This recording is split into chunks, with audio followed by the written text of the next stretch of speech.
പോകുന്നില്ലെന്ന് തീരുമാനിച്ചു മാധവി. അമ്മയ്ക്ക് സമാധാനമാവട്ടെ. ഏട്ടനും അതിനെന്തിനാ എത്ര വിഷമിക്കണേ? പോകാത്തത് കൊണ്ടല്ല മാധവി വിഷമം, ആത്മനിന്ദയാണ് എന്നെ വിഷമിപ്പിക്കുന്നത്. ഈ ഏട്ടൻ കയർത്തു പറഞ്ഞാൽ ധിക്കരിക്കാൻ സാധിക്കാത്തതിലുള്ള നിസ്സഹായത. ഏട്ടന്മാർ നല്ലത് പറഞ്ഞു തരുമ്പോഴും തെറ്റ് നടക്കണമെന്നുണ്ടോ? മാധവിക്കറിയില്ല. ചെറുപ്പത്തിൽ ഏട്ടൻ എന്റെ പുറത്തു കയറിയിരുന്ന് സവാരി നടത്തും. വേഗം നടന്നില്ലെങ്കിൽ പുറത്തിടിക്കും. മുട്ടുകുത്താൻ മടിച്ചാൽ വിരലി പിടിച്ചൊടിച്ച് വേദനിപ്പിക്കും. അച്ഛൻ കണ്ടുകൊണ്ട് വന്നാലും നിന്ന് ചിരിക്കും.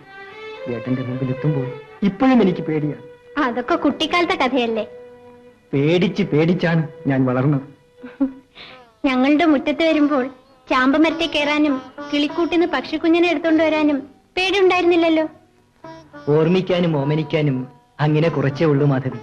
അതൊക്കെ മനസ്സിന്റെ ഒരു കോണിൽ ഞാൻ സൂക്ഷിച്ചു വെച്ചിട്ടുണ്ട്, ഒരു നിധി പോലെ. മാധവി, പോട്ടെ, അമ്മ വിളിക്കണു. നിൽക്കൂ, ഒരു കാര്യം കൂടി. എന്താ അത്? മൂക്കിയിൽ ഒലിപ്പിച്ച് നടന്ന ആ കൊതിച്ചി പെണ്ണ്, അവൾ ഇത്ര സുന്ദരിയായി തീരുമെന്ന് അന്ന് ഞാൻ അറിഞ്ഞോ?